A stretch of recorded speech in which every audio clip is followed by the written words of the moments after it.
በደሴ ኮምቦልቻ የተፈጠረው ጉድና የማያዳግመው እርምጃ ሌቦቹ ማስታወቂያ ሆኑ። በመንገድ ላይ ስትሄዱ ምናልባት የፊልም ፖስተር ወይም የስራ ማስታወቂያ ግድግዳ ላይ ተለጥፎ አይታችሁ ታውቁ ይሆናል። የሰው ልጅ ጀርባ ላይ እኔ ሌባ ነኝ የሚል ማስታወቂያ ተለጥፎበት ከተማ የዞረ ሌባ ግን እንዳላያችሁ እርግጠኛ ነን። ይህ የሆሊውድ ፊልም አይደለም። እዚሁ ሀገራችን ኮምቦልቻ ከተማ ውስጥ የተፈጠረ ጉባኤ ታሪክ ያስባለ ትዕይንት ነው። ፖሊስም የተጠረጠሩ ሰዎችን እንደ ቢልቦርድ ማስታወቂያ ተጠቅሞባቸዋል። ኮምቦልቻ ከተማ ላይ የሆነው ነገር የብዙዎችን ትኩረት የሳበ ነበር። በቅርቡ በከተማዋ የስልክና የንብረት ስርቆት ልክ እንደ ፋሽን በዝቶ ነበር። ህዝቡ ሆነ ፖሊስ በዚሁ ሌብነት ተማሮ ከርሟል። የጸጥታ አካላት ግን አርፈው አልተቀመጡም። አንድ ያልተጠበቀ መላ ይዘው ብቅ አሉ። በቀጣይ ቀንም በስርቆት የተጠረጠሩትን ግለሰቦች ያዙ።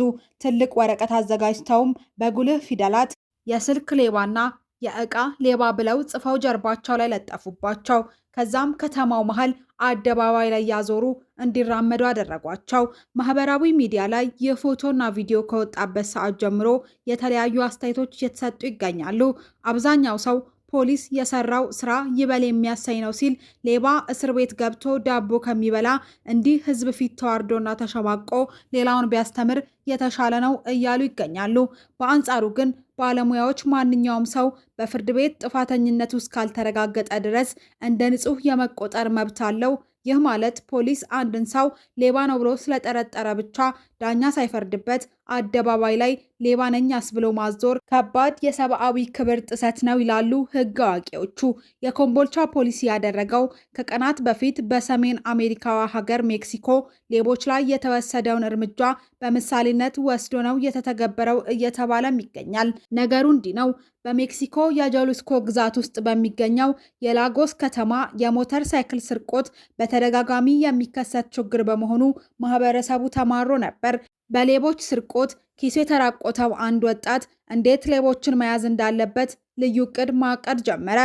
በ10 ቀናት ውስጥም የሞተር ሳይክል ሌቦች ናቸው ብሎ የጠረጠራቸውን ሰዎች ማንም ሳያየው በጨለማ ሰዓት በመያዝ መንገድ ዳር በሚገኝ የኤሌክትሪክ ምሰሶ ላይ በፕላስተር ጠምጥሞ ማሰሩን ተያያዘው። እስካሁን 5 ሰዎች በዚህ ሁኔታ ታስረው የተገኙ ሲሆን ቁጥሩ ሊጨምር እንደሚችልም እየተነገረ ይገኛል። ለሌብነታቸው ማመሳከሪያ ይሆን ዘንድም የተሰረቁ ሞተሮቻቸውን ከጎን ያስቀምጥላቸው ነበር። የአካባቢው ነዋሪዎች ይህን ማንነቱ ያልታወቀ ግለሰብ የላጎስዴ ሞሬና ባትማን የሚል ቅጽል ስም የሰጡት ሲሆን በኢንተርኔቱ ዓለም ይህ መረጃ ከተላለፈበት ሰዓት ጀምሮ በከፍተኛ ደረጃ መነጋገሪያ ሆኗል። ባለስልጣናት ማድረግ ያልቻሉትን እያደረገ በመሆኑም በብዙዎች ዘንድ እየተወደሰ ይገኛል።